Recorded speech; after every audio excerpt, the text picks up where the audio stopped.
Telangana assembly ఎన్నికలకు వారం రోజుల సమయం కూడా లేకపోవడంతో అన్ని పార్టీల నేతలు ప్రచారాలు ముమ్మరం చేశారు. ఈ నెల 30న పోలింగ్ ఉండటంతో ప్రచారం నిర్వహించుకోవడానికి కేవలం 5 రోజుల సమయం మాత్రమే ఉంది. దీంతో ప్రధాన పార్టీల నేతలందరూ సుడిగాలి పర్యటనలు చేస్తూ ప్రచారాన్ని హోరెత్తిస్తున్నారు. జాతీయ పార్టీల అగ్ర నేతలు సైతం వరుస సభలను నిర్వహిస్తున్నారు. ఇక గులాబీ బాస్ కేసీఆర్ విషయానికి వస్తే రోజుకు 3-4 సభలతో ప్రచార పర్వంలో దూసుకుపోతున్నారు.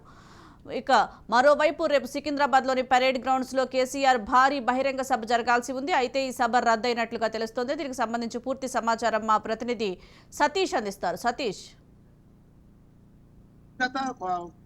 అసెంబ్లీ ఎన్నికలు సమీపిస్తున్నటువంటి నేపథ్యంలో మొత్తానికి ప్రధాన పార్టీలకు సంబంధించినటువంటి నేతలతో పాటు స్వతంత్ర అభ్యర్థులు ఇండిపెండెంట్లు అంతా కూడా ప్రచారాన్ని హోరెత్తిస్తున్నటువంటి పరిస్థితి. ప్రతి నియోజకవర్గంలో కూడా ఓటర్లను ప్రసన్నం చేసుకునేందుకు కోసం అభ్యర్థులు పోటాపోటీగా ప్రచారాన్ని నిర్వహిస్తున్నటువంటి పరిస్థితి. మరొక వైపు ప్రధాన రాజకీయ పార్టీలైనటువంటి కాంగ్రెస్, బీజేపీ, బీఆర్ఎస్ పార్టీలు తమ అభ్యర్థుల గెలుపు కోసం శక్తి వంచన లేకుండా చేస్తున్నటువంటి పరిస్థితి.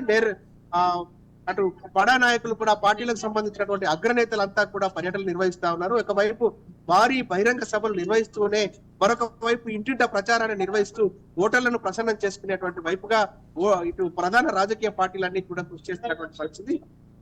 వరంగల్ ఉమ్మడి జిల్లా వ్యాప్తంగా కనుక తీసుకున్నట్లయితే ఇక్కడ ఈ రోజు ముఖ్యమంత్రి కేసీఆర్ 2 సభలు నిర్వహిస్తున్నారు. అటు జయశంకర్ భూపాలపల్లి జిల్లా కేంద్రంలో భూపాలపల్లి నియోజకవర్గ ఓటర్ల కోసం ప్రజా ఆశీర్వాద సభ నిర్వహిస్తున్నారు. మరొక వైపు ములుగు జిల్లా లోపల కూడా ప్రజా ఆశీర్వాద సభ నిర్వహిస్తున్నారు. ఈ 2 భారీ బహిరంగ సభల్లో కూడా ముఖ్యమంత్రి కేసీఆర్ పాల్గొని తన పార్టీ విధి విధానాలను భవిష్యత్తులో 3వ పార్టీ అధికారంలోకి వస్తే చేపట్టబోయేటువంటి అభివృద్ధి కార్యక్రమాల గురించి, చేపట్టబోయేటువంటి సంక్షేమ పథకాల గురించి వివరించేందుకోసం ఆయన 2 సభల్లో పాల్గొనేటువంటి అవకాశం ఉంది. మరొక వైపు ఇటు పాలకుర్తి నియోజకవర్గంలో తొర్రూరులో నిర్వహిస్తున్నటువంటి భారీ బహిరంగ సభకు ప్రియాంక గాంధీ, కాంగ్రెస్ పార్టీకి సంబంధించినటువంటి సీనియర్ నేత ప్రియాంక గాంధీ వచ్చేందుకు కోసం ఏర్పాట్లు చేస్తున్నారు. వాళ్ళందరినీ కూడా ఓటర్లను ప్రసన్నం చేసుకునేందుకోసం కాంగ్రెస్ పార్టీ కూడా మరొక వైపు ప్రయత్నాలు సాగిస్తున్నటువంటి పరిస్థితి ఉంది.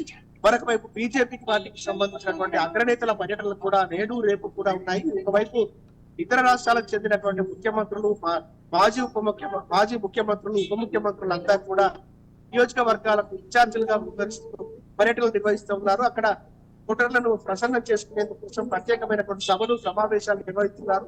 వివిధ వర్గాలతోటి రహస్య మంతనాలు కూడా నిర్వహిస్తున్నటువంటి పరిస్థితి. బీజేపీకి సంబంధించినటువంటి అగ్రనేతల పర్యటనలు కూడా రాష్ట్రంలో ఉన్నటువంటి నేపథ్యంలో వాళ్ళకి సంబంధించినటువంటి ఏర్పాట్లను కూడా చేస్తా ఉన్నటువంటి పరిస్థితి. మొత్తానికైతే అటు ప్రధాన రాజకీయ పార్టీలన్నీ కూడా గెలుపు కోసం ప్రయత్నాలు సాగిస్తా ఉన్నాయి. ఓటర్లను ప్రసన్నం చేసుకునేందుకోసం వాళ్ళ వద్ద ఉన్నటువంటి అన్ని అస్త్రాలను వాడుతున్నటువంటి పరిస్థితి. ప్రచారానికి సంబంధించినటువంటి ఒకవైపు ప్రచారాన్ని సాగిస్తూనే, ఇంటిట ప్రచారాన్ని సాగిస్తూనే మరొక వైపు భారీ బహిరంగ సభల ద్వారా జన సమీకరణాలు చేసి వాళ్ళ శక్తిని, బలాన్ని నిరూపించుకునే కోసం బల ప్రదర్శనలు చేసే ప్రయత్నాలు చేస్తున్నటువంటి పరిస్థితి. మొత్తానికైతే వరంగల్ ఉమ్మడి జిల్లాలో ఉన్నటువంటి 12 నియోజకవర్గాలకు సంబంధించి ప్రధానంగా 3 ప్రధాన రాజకీయ పార్టీలు కూడా గెలుపు కోసం ప్రయత్నాలు సాగిస్తా ఉన్నాయి. వాళ్ళు బల ప్రదర్శనలకు దిగడంతో పాటుగా మరొక వైపు ఇంటింట ప్రచారాన్ని నిర్వహించి వాళ్ళ అభ్యర్థులను గెలిపించుకునేందుకోసం ప్రయత్నాలు సాగిస్తున్నటువంటి పరిస్థితి.